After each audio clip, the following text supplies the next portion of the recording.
everyone. I hope you're all having a great day so far. Welcome to today's webinar, 5 Gotta Have Numbers Your Business Absolutely Needs to Know and How to Get Them. I'm really excited to be your host today. My name is Jenny.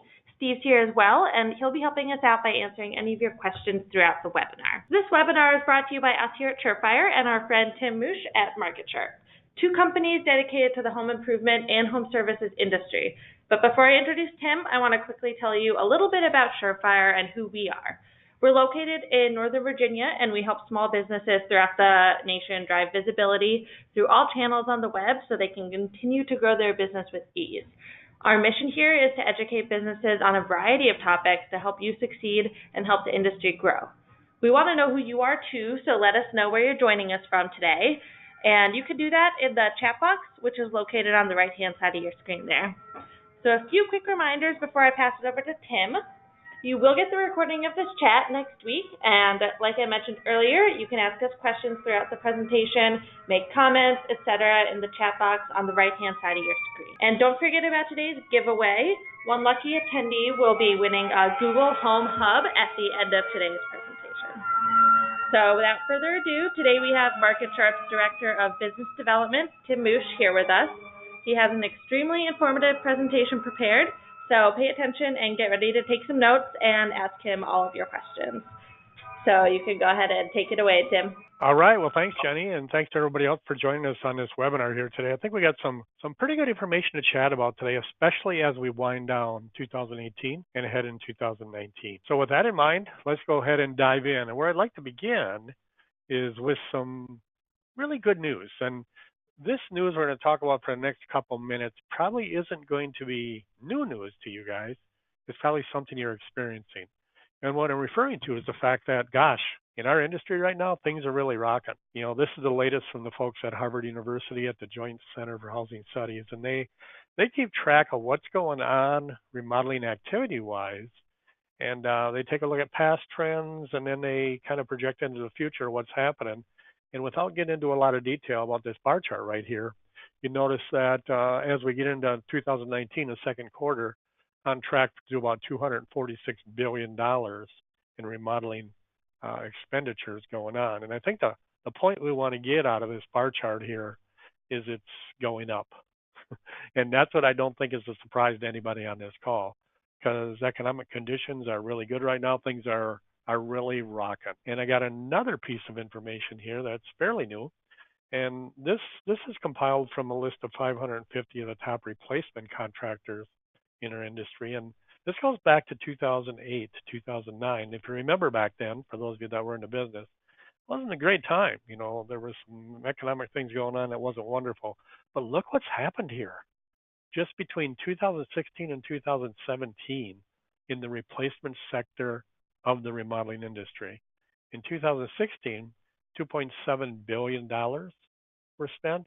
And in 2017, look how it jumped to $3.8 billion, which is a 41% increase. And that's a huge increase when we're talking about a baseline of a lot of expenditure, like $2.7 billion. So it's really crazy what's going on. And to say things are rocking is really somewhat of an understatement. And the reason I bring this to everybody's attention is this.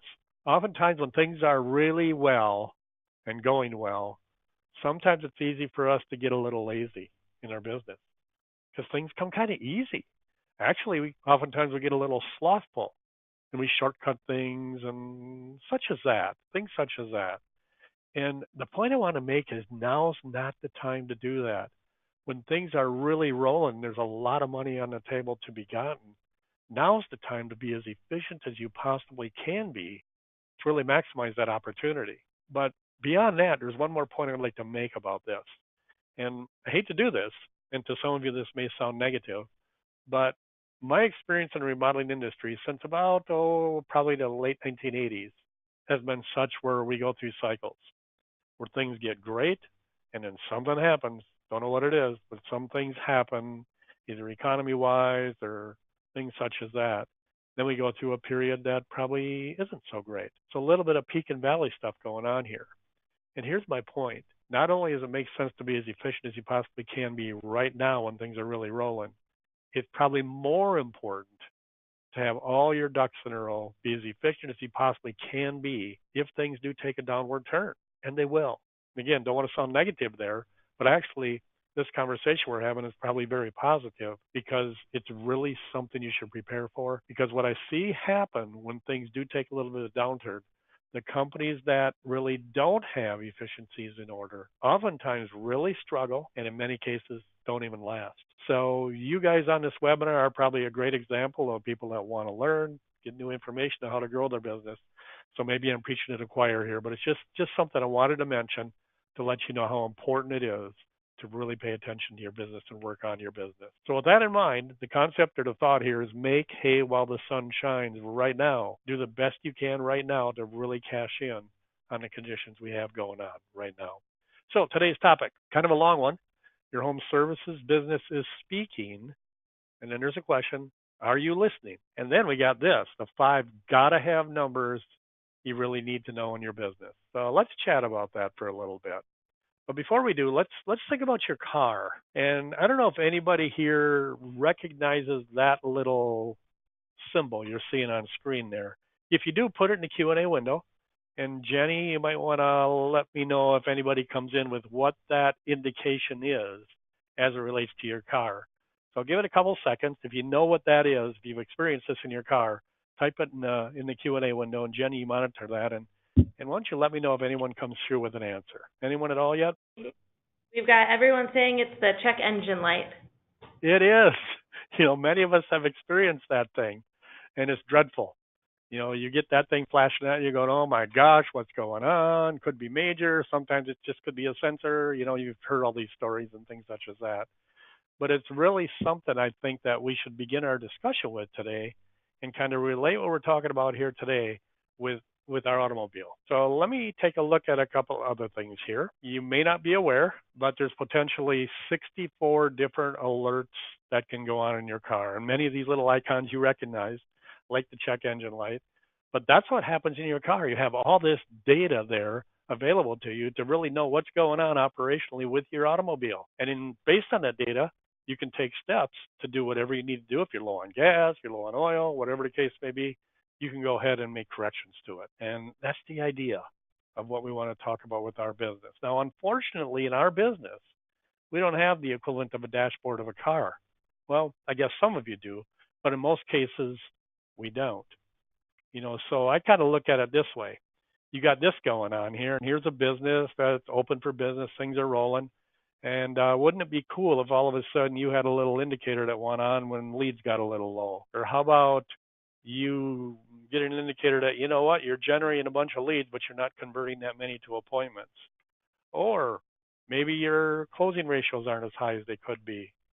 Or an indication says, okay, hold on, your cost per lead or cost per sale in that given lead source is a little bit out of line. Or maybe a warning light that comes on that says your demo rate's low. You're generating leads, but they're not turned into full presentation. And the one we really don't want is the one in the bottom right here.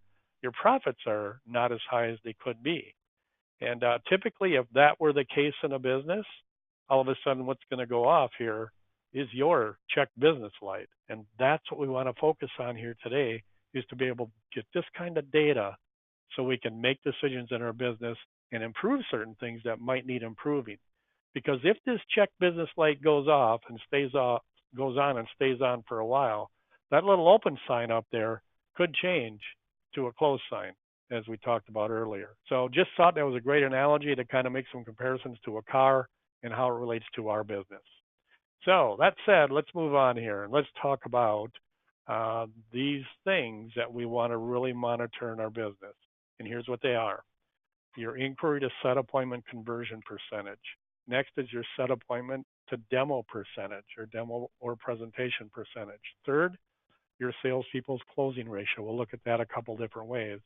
Fourthly, your salespeople and lead source NSLI. If you're not familiar with what those letters stand for, we'll make that clear here as we get into that portion of the presentation.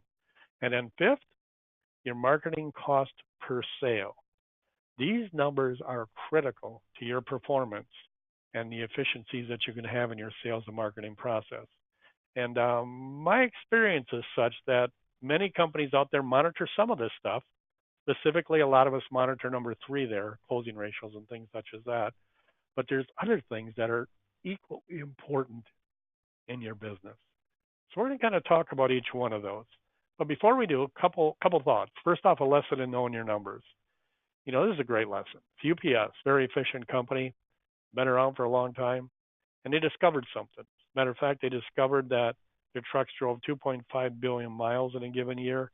But when they figured this out, their company said its research found that by doing one thing, it saved them driving 28 million miles that year and 3 million gallons of fuel, which went straight to their bottom line. And I think many of you know what they changed. Some geek within UPS figured something out, and what that was is if they route their drivers to almost never turn left, their efficiencies go way up. Now, who would have thunk that unless some data was available that could be analyzed, and all of a sudden a light bulb goes off in somebody's mind and goes, oh my gosh, if we just route these people to hardly ever turn left so they're not kind of idling in traffic waiting for oncoming traffic to come by before they can turn, efficiencies go way up. And that's the lesson we want for our business. There are indicators like that in our business as well that can tip us off to things that we could improve. So what we're going to do here is we're going to talk about KPIs, key performance indicators in your business. And as you look at the screen here, this kind of looks similar to a dashboard in a car. And of course, there's technology out there that gives you this kind of data for your business as well. So I want to talk about this before we move on. And it's actually a recommendation of a book, but we're also going to pull one little thing out of this book and have it be kind of the basis of what we're discussing here for the next few minutes. And this book is The 7 Habits of Highly Effective People by Stephen Covey. Been around since, I think the late 80s. It's classic, 15 million sold. If you've never read this book, it's just got nuggets of wisdom in there that you can apply and use in every facet of your life.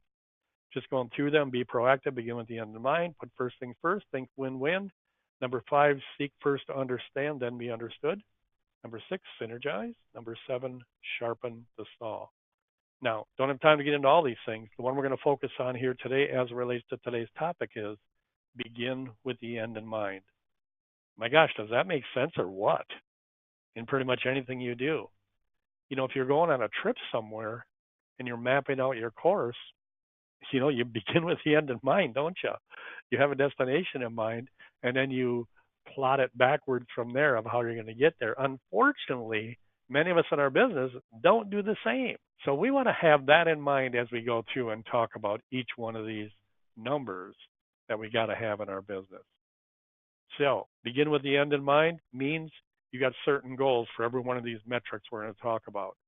So what we're going to do here is a couple things. First off, we're going to identify and review each one of these numbers as we already revealed them to you.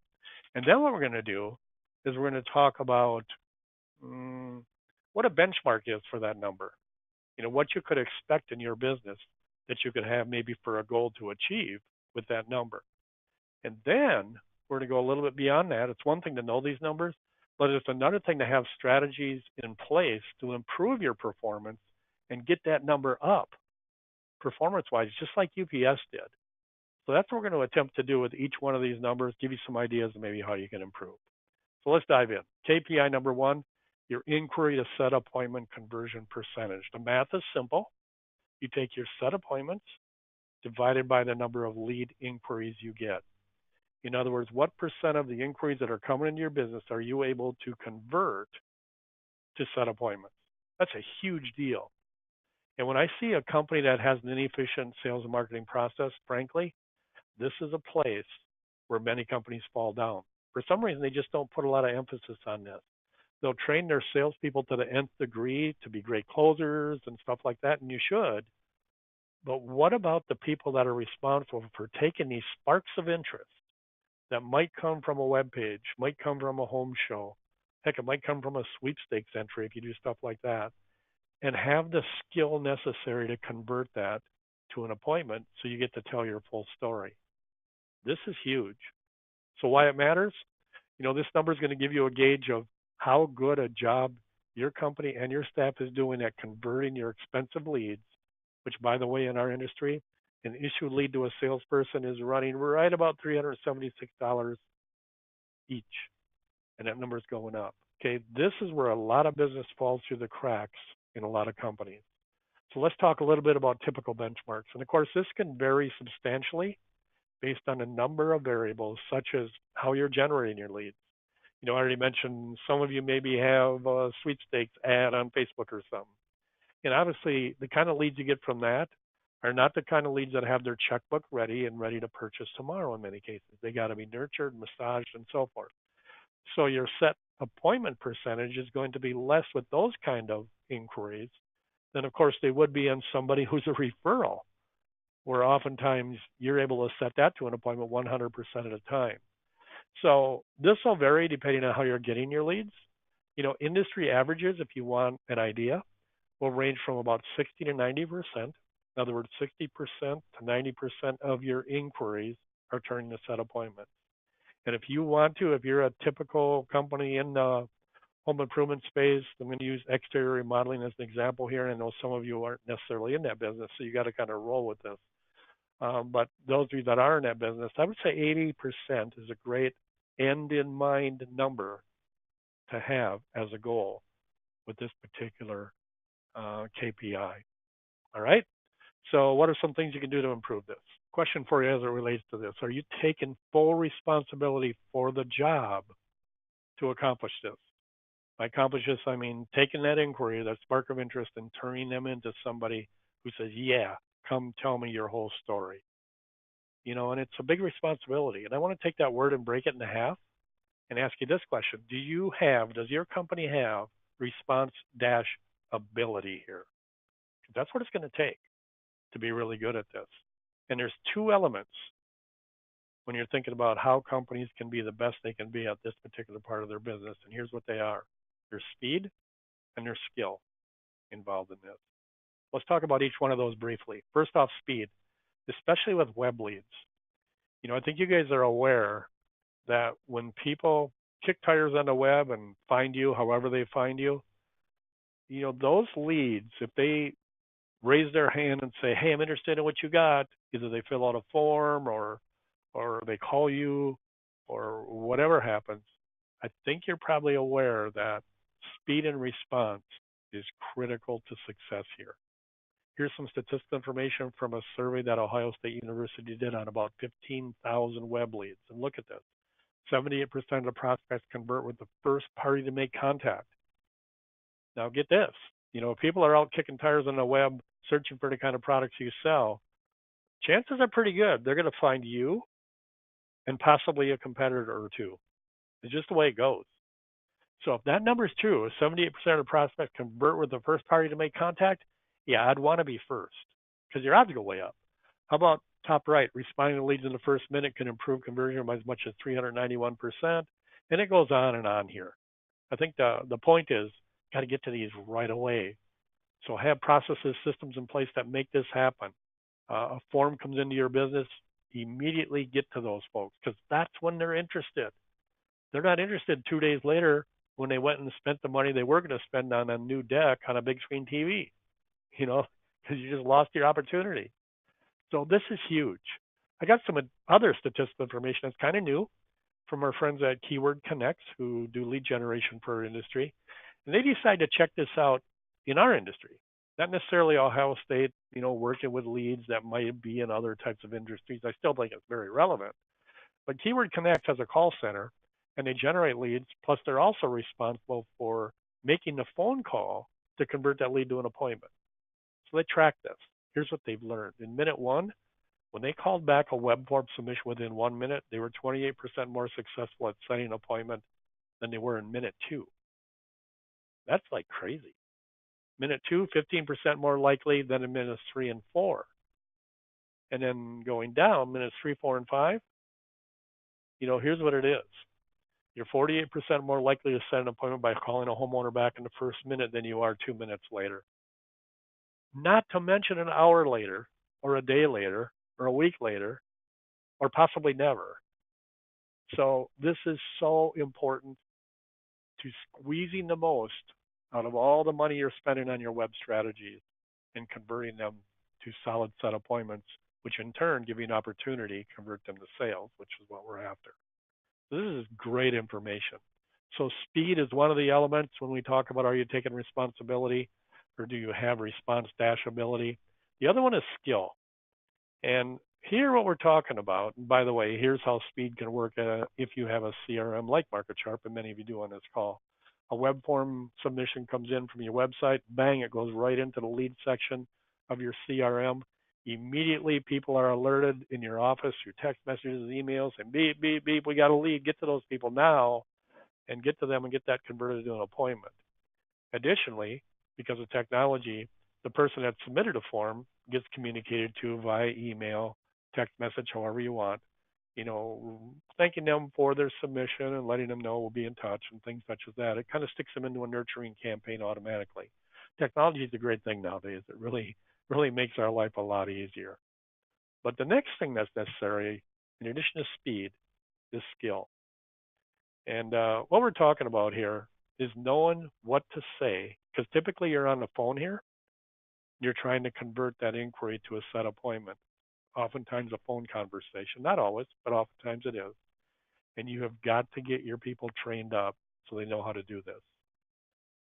And don't mistake this phone call thinking that the purpose of this phone call is to sell your product, because it isn't.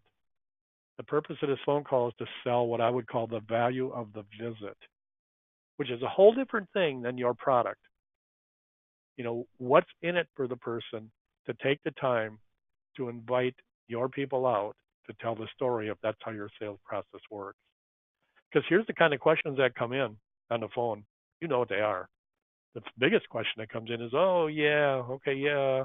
I was just wondering, how much do these windows cost? And if you don't know how to handle that gracefully, you're going to blow that whole thing right there. So you really need to know how, and you need to be scripted properly. And I'm not talking about being a robot or anything like that with a word per word script. Just concepts and principles so you know how to handle these things and sell that value of the visit.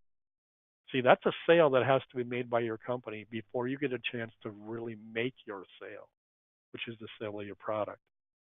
So as a recommendation, this is a great training resource. It's a CD set, 6 CD set called Leads, Leads, Leads. It's from our friends at Dave Yoho Associates. If interested, you can just go to that site, search the resources they have there, and this will give you great information on how to get better at this. Actual scripting in there, things to say, things to not say, everything you need to really equip yourself to do better at this particular thing, because this is huge. Okay, so that's KPI number 1. KPI number 2, your set appointment to demo/presentation percentage. Math simple. Actual full demos or presentations of your products divided by the number of set appointments you send your salespeople out on. And you would think that would be 100%, but it doesn't always work that way, as many of you know. For various reasons, you don't get to make the full presentation. Why it matters? This number reveals how often your salespeople are actually able to make a full presentation from set appointments.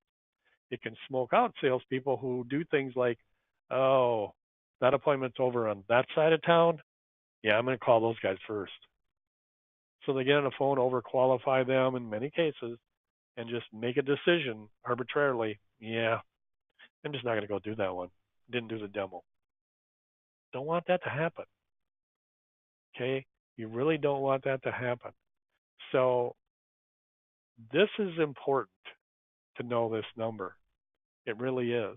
Typical benchmarks, common numbers range from 70 to 95%, again, depending on some variables such as lead source, etc. And you may want to have, as a benchmark for your company, an end in mind goal here of, I'd say, about 85%. Try to turn 85% of those set appointments that you have into full demos. And any improvements you can make in this area is just going to help money flow to your sales numbers and your profitability. So what are some of the things you can do to help this one? Here you go. We call it lead warming. Some people call it pre-positioning.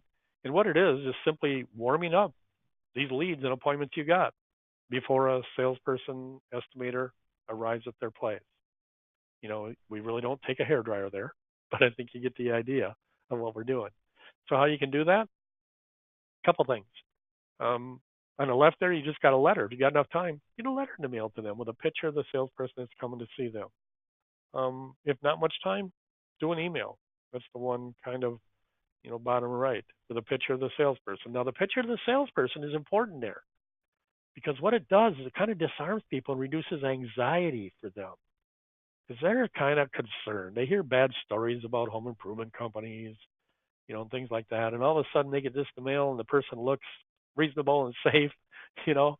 Uh, it really does reduce anxiety and put you in a position where when the person arrives at the home, they're really no longer a stranger. And you can actually add some benefit to this concept of saying we do this for the purposes of introducing you to who's going to come and see you, and also for security purposes, so you know who's going to be arriving at your home. I'll tell you what, little things like this can go a long ways to helping people with demo rates because you have less cancellations. And this will also help you with closing rates because you made first impressions here that are lasting and lasting and will really do a great job for you. The one in the little one with yellow there, that's a text message. And a lot of people are getting or more and more preferring to be communicated to via text messages. So technology now allows you to get text messages off to your appointments as well. Just saying, hey, coming to see you, picture of the person that's coming to see them. Also, you could get out a consumer guide of some sort. It's kind of a lead warming deal. Could be a PDF if delivered by email. Just things you should look for when selecting a contractor. That kind of stuff. Just warm them up a little bit. It's going to go a long way as far as helping your demo rates and your closing rates. Now, I was at an event last week where a lot of people are starting to use things like this to help with demo rates and closing rates. And this may be something some of you are comfortable using, maybe something some of you aren't comfortable using. Depends on how your business is structured.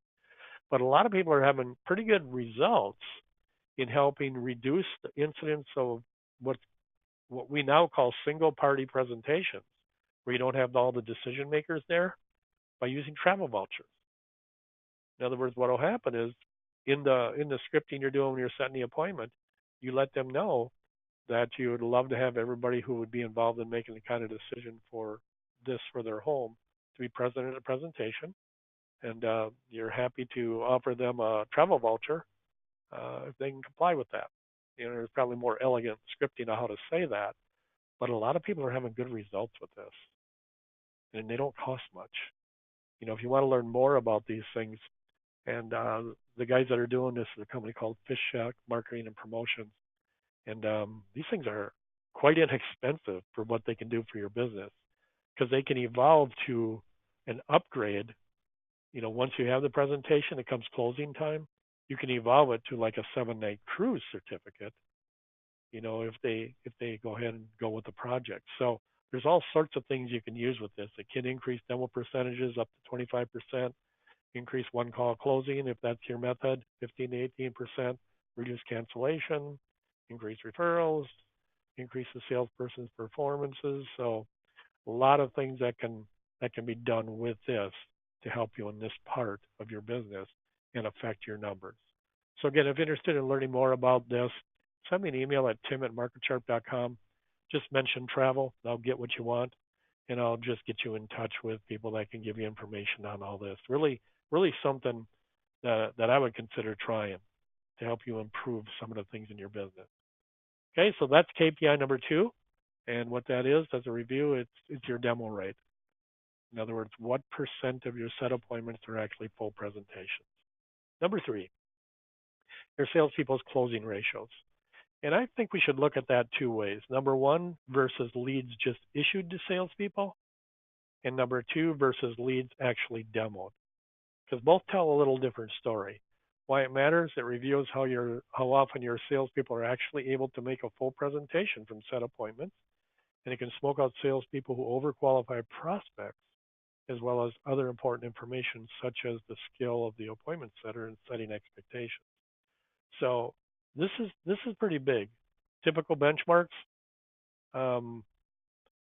This is wrong. I don't think I updated this. I'm sorry. This I think has some benchmarks in from the previous metrics, so I apologize for that. But typical benchmarks here, are typically for leads issued to salespeople, 25%.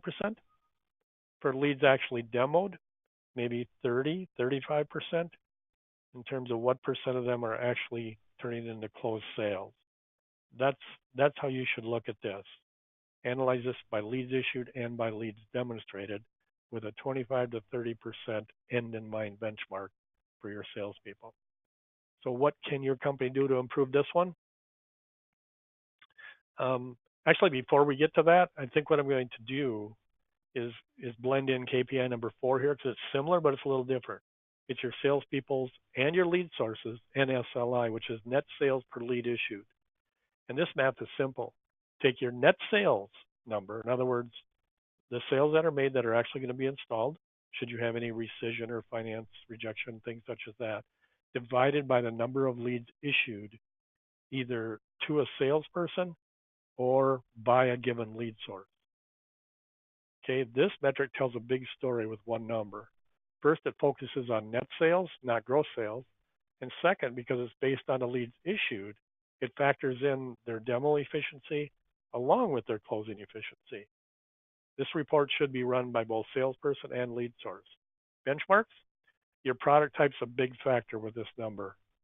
Common numbers for exterior remodelers are a number of about $2,500 to $3,500.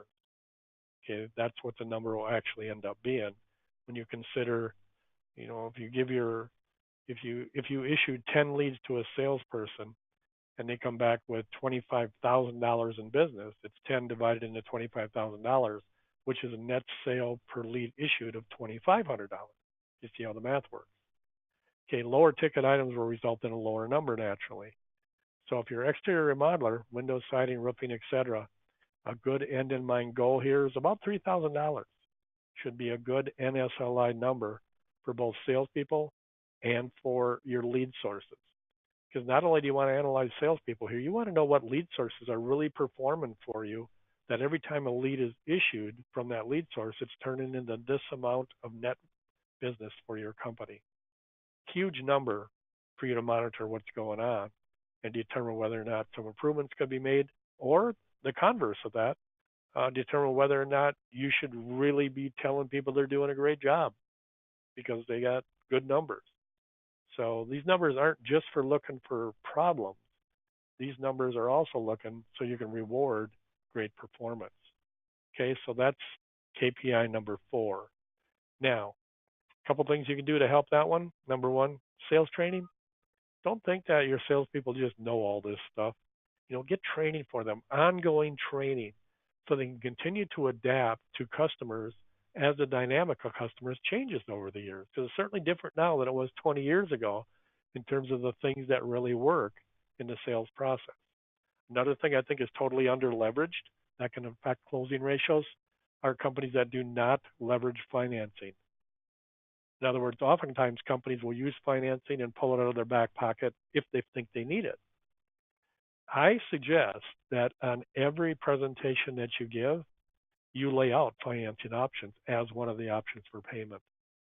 Because oftentimes people won't tell you that. And they'll just revert to a no because they don't really know how they're going to come up with all this money. And not really say, oh, geez, I'll do this if I can get financing. They don't tell you that often. Whereas if you present your price in a manner where there's always a financing option, it's not going to stop people from paying cash if they want to, but you're going to open the door for that conversation to continue. So make sure you're leveraging financing options in every single one of your presentations. And then the now buyer and future buyer thing on the screen right now, this is huge. Not everybody buys right away. So when we're talking closing ratios, certainly we're talking about closing ratios immediately, like on a one-call close. But we also need to look at, do these leads and issued leads close over time? Because some of them don't buy right away. And look at these stats. Give 10 leads to your salespeople on the left there. A certain amount of these people are going to be now buyers. Send your salespeople out, and they'll close about 3 right away. It's typical average. We already talked about that. But what we've learned is that the 7 that don't buy right away, we've learned through studying this, that 60% of them end up buying a similar product from some company within the year when the timing gets right for them. So that said, you should embark on a lead nurturing campaign that continues to communicate with these 7 unsold leads over the course of this next year. Because that's 4.2 more potential sales that are available to your company, which is more than you got originally with the now buyer side of this deal. So is it worth it to go after those folks and have a lead nurturing campaign that's emails, text messages, phone contacts, social media, direct mail, just staying in touch, staying in touch, staying in touch. Sooner or later, they get a tax return check back and they're ready to pull the trigger. And if you're happen to be there at that point, they won't look at each other and say, "Hey, do you remember that company I was here 8 months ago back? Let's go ahead and get this ordered." And the other person scratches their head and goes, "Yeah, I really don't." Just go online and find someone, get them out. You don't want that to happen. You've invested heavily in that lead, so you want to capture as much of the benefit of that as you can. So that's KPI number 4. I think what we're going to do now is just take a very short break. Then we're going to do the last couple KPIs. We got one more KPI. Plus, I think we're going to talk about 2 bonus KPIs I think you'll like. And then remember, we're also going to give something very cool away, that new Google device that I really don't know what it does. Maybe later Jenny can tell us what it does, but it's pretty cool. So, time for a quick break. Jenny, you with us? I am here. I hope everyone is doing great, and that was really some awesome information there, Tim. So, as you take a quick water break, I want to offer everyone here the opportunity to learn a little bit more about how Surefire Local and MarketSharp work together to help your business increase their profits. So we've just launched a poll. Take a minute to let us know if you're interested. If you say yes, we'll be in touch after the event. With all the constant changes to digital media and online marketing, it's increasingly hard to find the time to keep up with all of the trends and manage all of your various marketing efforts. We know that, and this is where partnering with an expert can help you. When you know everything is being taken care of, you can focus more time on your business and becoming even more profitable. And since you mentioned that you don't really know much about the Google Home Hub, I'll tell you a little bit about it. It's on pre-order right now, but I actually was in the Verizon store last weekend and I saw it in the Verizon store. It's really cool. It connects with like the Google Home Minis, or it can be its own device. It has a screen, and it's basically a smart speaker with a screen. It does a lot of cool stuff, and it has the Google Assistant on it. So it would be really exciting if you're the winner. It'd be cool, Jenny, if you could say to that Google device, generate leads. that would Maybe be very coming. cool. Maybe that's coming. I think that's where the future is headed. It is, yes. Okay, so we'll get this poll closed up, and we did have one question I wanted to ask you actually before we get back into the presentation. Let me see if I can find it. So Brandon was asking about that leads by numbers chart earlier on in the presentation. He wants to know if that had been updated recently or when that information was from. I believe it was the Ohio State study. Yeah, Ohio State study, yeah.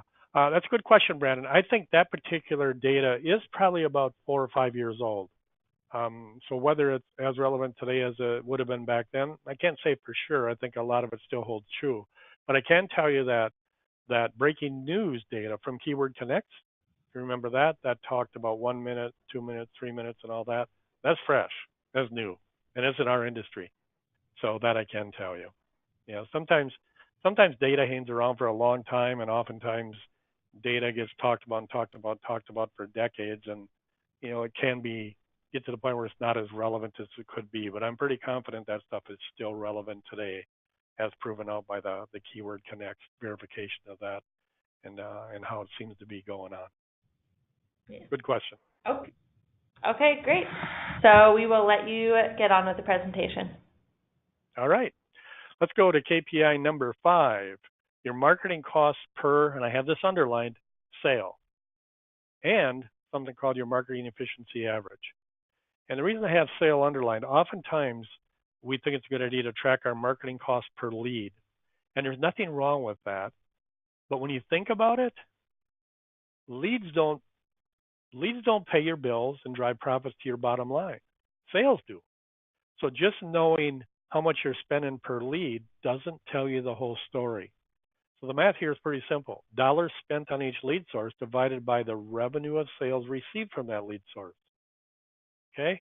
Why it matters? Knowing this number is really the holy grail for marketers, as it definitively tells you where to spend your marketing dollars and, maybe more importantly, where not to. Remember, what matters most is not cost per lead, but cost per sale. Typical benchmarks.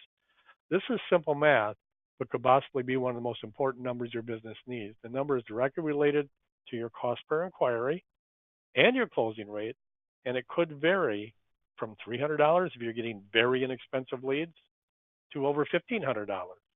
If your lead cost is substantially high and your closing ratio maybe isn't the best.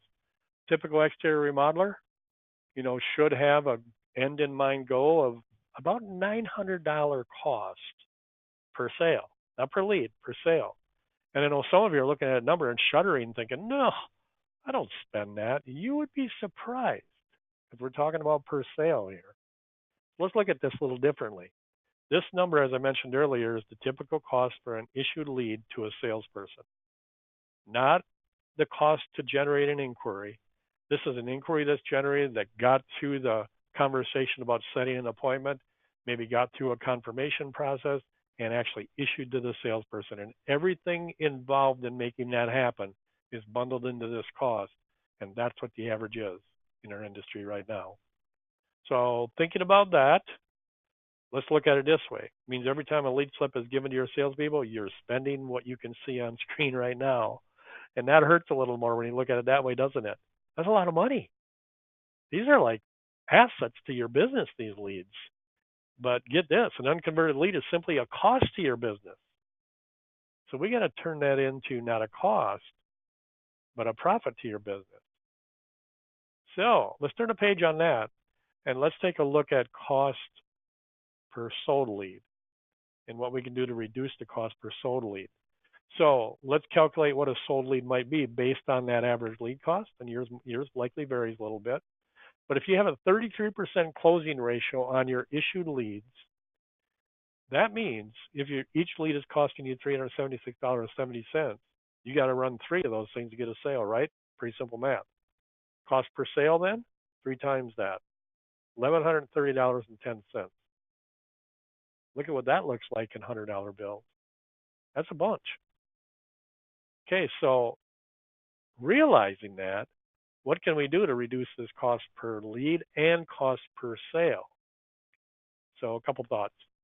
And by the way, got this data from Qualified Remodeler Magazine, pulled from the top 500 remodelers in the country.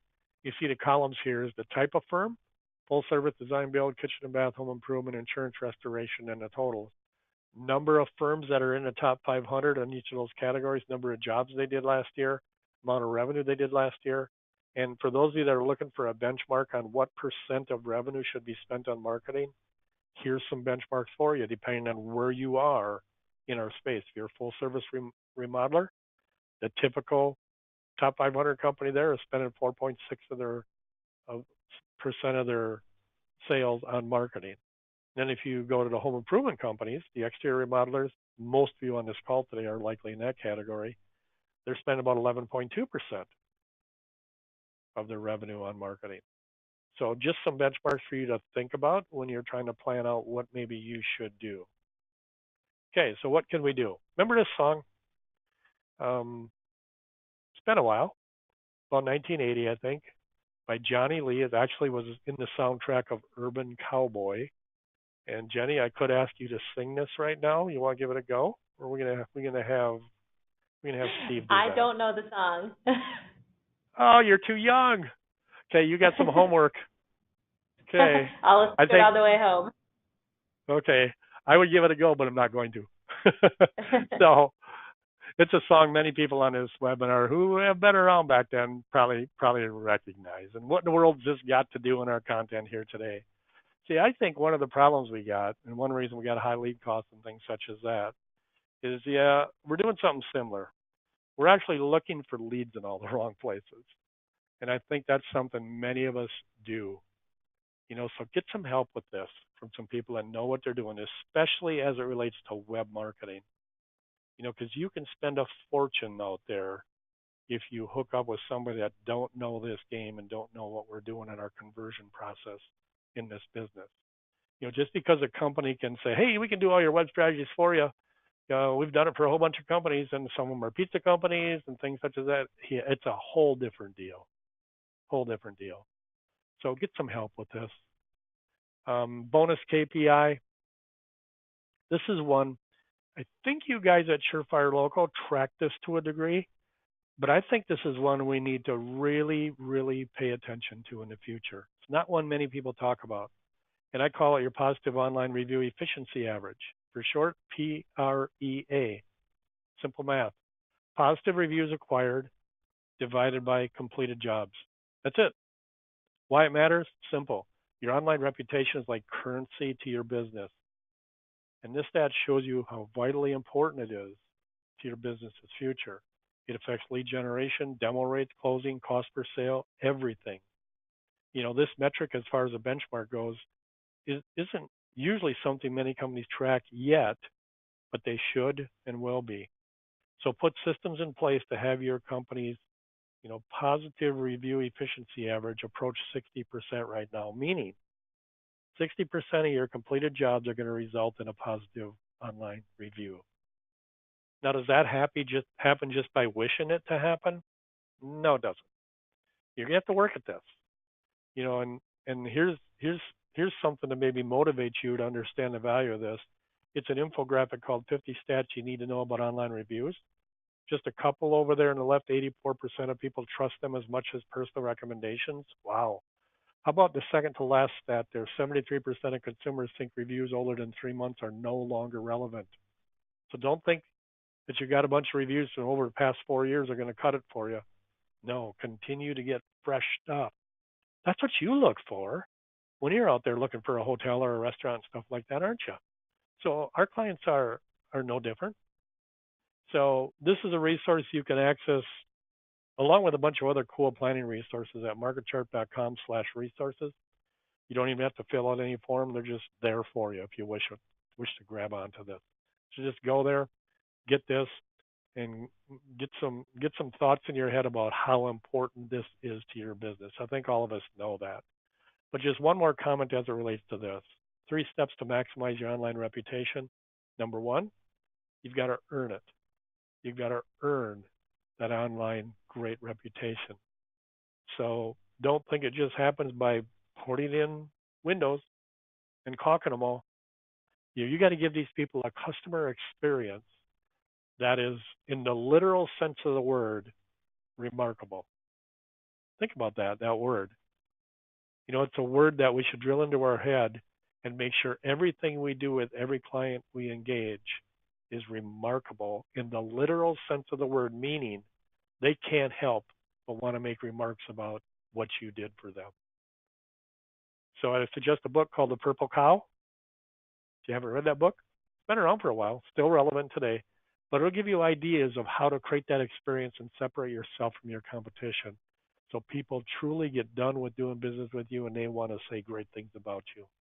Okay, so first earn it. Then you got to acquire these reviews, don't you? And I'll tell you how that doesn't work. It doesn't work by having a customer say to you, hey, thanks for doing the job. You guys did a great job. Thanks. And you saying, oh, cool.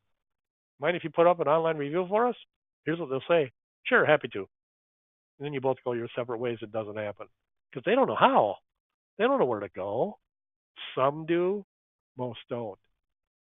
So you got to enable them to give you these reviews. Our friends at Surefire Local are all about this. Those of you that are clients of theirs know how easy they make it for your clients to do just that for you. And they also help you with the third part of this, which is, okay, you earned reviews, you've acquired a bunch. Don't make people dig for them online. Make it easy for them to find those darn things so they can hear all this good stuff about you and reduce their anxiety and realize that you're the solution for their issue. So online reviews, huge for our future. And again, don't forget that metric, PREA, positive review efficiency average. Keep track of that stuff and have all of your staff realize that that's your benchmark and you're going to shoot for that 60% or 70% or 50% or whatever number you're comfortable with of getting these online reviews. Bonus KPIs. And what I'm talking about here is kind of a generalized category of your website performance numbers. You got to know what's going on with your website. You just have to. You have to know this stuff. And here's a screenshot from what the folks at Surefire Local can provide should you be a client of theirs. And all these stats are so meaningful. I love the one in the center where that big word roofing contractor is. You probably can't read the rest, but based on how big and bold those numbers are, that's what's working for you in terms of search terms on your website, getting people to your website. The one below on the very bottom there, that's what people are saying about you in their online reviews. So you're seeing all this stuff and you're learning things like that, where your leads are coming from. So you got to know your numbers, your KPIs on your website performance. Just have to. All right, so here's the question for you as we wind down here. Same question we started with. In fact, it's the title of the webinar. Your home services business is speaking, just like the dashboard of your car is speaking to you. Are you listening to your business? And are you reacting to what you're learning? Because that really is what matters here. So here's your options for tracking these numbers. I think there's about 4 of them. Number 1 is you can track them with your gut feeling. I call this managing your business by Maalox because you're probably going to get some ulcers, especially as you grow your business. Pretty easy when you're just starting in small. But once you get beyond that, just don't cut it anymore. It doesn't give you the ability to really analyze this stuff. Secondly, you can do it manually. Here we got kind of an overly dramatic picture of a whole bunch of Post-it notes out there trying to keep track of what's going on in the business. Thirdly, spreadsheet chaos, I like to call it that, or juggling 6 different computer programs to help you accomplish all this. Another option. We obviously think the best solution is bottom right. Get yourself an industry-specific solution like MarketSharp, like what the folks at Surefire Local do to help you with this stuff. So all these things are just at your fingertips, and you just get to look at them, and then make these decisions to make these changes in your business to improve. Here's just an example of the data that can come out, of a CRM like MarketSharp. Here we got all your inquiries, how many turn into appointments, how many turn into confirmed, issued, presentations, all the closing ratios, net sales per lead issued, all right in front of you, so you don't have to guess at this stuff anymore. And then you can make those adjustments to your business to help. So let's review. We talked about making hay while the sun shines. You remember that's how we started this deal? That's important. Things are good now. Get your efficiencies in order to cash in, not only now, but if things take a turn. Next, get a good understanding of the important metrics in your business. We just talked about what they are. Begin with the end in mind with each one of these metrics by setting realistic goals for each metric. And then commit to implementing best practices to improve each and every metric in your business. And then to do that, you're probably going to have to acquire some technology necessary to accurately deliver these important numbers to your business. Then you can roll from there. So Jenny, back to you. Okay, great. Thank you so much, Tim. We're going to get into a little Q&A and the Google Home Hub winner in just a minute, but I wanted to offer everyone else another chance to learn more about Surefire Local or MarketSharp or both. The poll is now open, so please submit your answer. This is a great opportunity for you to see how partnering with an industry-specific solution like MarketSharp and Surefire can make a huge improvement in your marketing efforts. All you have to do is let us know you're interested, and we'll be in touch to schedule a private webinar to discuss your personal and unique business challenges. So we'll keep the poll open for a couple more minutes while we ask you some questions, Tim. Okay. So the first question is from Chanel. She wants to know a little bit more about MarketSharp's solution. She asked if you have a section that shows how people are finding businesses and what they're saying about them. So if you can just talk a little bit about your solution. Yeah, happy to. MarketSharp is a CRM, customer relationship management system, built from the ground up for this business. So it has like active marketing stuff in there, lead generation things are built in there, so it'll generate leads for you. It'll manage and track leads, schedule salespeople, do all sorts of marketing automation like follow-up lead nurturing campaigns, whether they be emails, text messages, direct mail pieces, phone calls. Got a call center module built in should you have a call center. And then it evolves to becoming a customer, where it takes that customer and tries to help you turn them into a lifetime customer. It helps you with repeat referral business. It helps you manage and track your production, all the service, and then most importantly, based on our discussion today anyway, just with your day-to-day entry of information about your leads and your jobs, all these numbers just kind of magically come to the surface for you, and you get to look at them and see what's going on in your business. So that's really what MarketSharp is. It's a subscription-based product, so it's just a kind of nominal monthly fee that you pay, and it's kind of a no-brainer ROI-wise because it'll get you way more business than it costs you. And happy to give anybody who's interested a 45-minute to 60-minute online demonstration so you can get a feel for exactly what it can do and determine whether it's a good solution for you or not. So thanks for that question. Yeah, that's awesome. And I just want to tell everyone as well that our two platforms sort of complement each other and work together. Surefire does have an integration with MarketSharp, so you can do like lead generation and website stuff with us and have your CRM with MarketSharp. It's really great. So fill out the poll and you'll get to learn more about MarketSharp and us. Now on to a couple more questions. So another question from Chanel. She asks, in regards to reviews, do you know of any service that allows for the work crew or consultant to hand their phone over to the client for them to write a review immediately to get pushed directly to their website or Facebook instead of reaching out after they've left the home? I do. And I think it happens to be our friends at Surefire Local. Am I right, Jenny? You guys have something there. What's that called? It's called... Yeah, actually, it's called GeoJuice. That's it. Yeah, that's cool. Yeah. Can you explain a little bit about that? It's an app that is downloaded onto your phone. It's part of our platform, but basically you pull it up while you're at the home, and right while you're there with the customer, it sends them a text message, and they can pull it up on their phone and write a review that pushes out to your social media sites or your website. So you get to choose which one you want to do. That is it can also cool. work. That makes it easy. Yeah, it could also work with you just handing your phone over if you didn't want to do the text message. But yeah, very cool. Yep. Last question. It looks like all these numbers look great, but realistically, how easy is it to get to these numbers? To get these numbers out of your business so you can analyze it. Sorry. Yeah.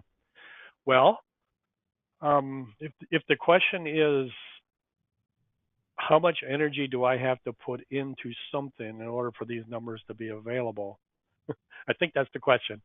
It really isn't bad at all. If you're just entering your leads into a CRM like MarketSharp and entering your customers in, which you're probably doing some way, shape, or form right now, managing and tracking that stuff, all you have to do is things like put in appointment results, put in lead sources, things such as that. And that's it. It just grabs all the contact information. It takes things like the dates of the appointments and then combines it with the lead sources and the appointment results and things like product interest and all that stuff. And then it just kind of shakes and bakes and compiles all these numbers, and magically it comes out on screen so you can actually understand it. Probably very similar to what's going on in your car when a check engine light goes on. There's a whole bunch of stuff happening behind the scenes in the computer in the car, and all of a sudden it says to the light, time to go on, and alert this person of something. And that's really what's happening here. With your car, you're simply putting fuel in it and driving, and everything else is kind of taking it from there. So it's not that bad at all. Okay. And I had the question box closed, so I didn't see another one come in. So Shannon asks, when will MarketSharp have a mobile app that works like the website? Yeah, that's a good question. And I'm not sure totally what Shannon's referring to. I'm thinking we do have a mobile app, and Shannon's probably aware of that. But the mobile app is it's mainly created for salespeople. So it doesn't have full functionality of MarketSharp on a phone, so to speak. Now, the full version of MarketSharp will run on like a tablet, an iPad, and things such as that. Then you can, because of the screen size, you can actually run it um, without issues. The full version of MarketSharp does run on a phone because it just will open up in a browser on a phone. But let's face it, the screen real estate size is such where it's not great. The experience isn't great. So I don't know if the full version will ever adapt to a mobile phone totally because there's just so much there. But you will see the mobile app in MarketSharp continue to evolve and add more and more functionality for certain aspects of your business that are ideal for the phone. Things like more of the reporting. So a manager or an owner can on their phone get some of this data on the mobile application without having to log into the full version. I hope I answered that question accurately. Okay, great. Yeah, I think you did. We have a couple more specific questions about the mobile app coming in. So what I will do is I'll share those with you in after the webinar, and you can follow up with them. Yeah. Another question just came in. Does MarketSharp provide phone number lists to call homeowners that are in hail swaths? Yeah. The issue with getting phone number lists is more of a compliance issue than anything else.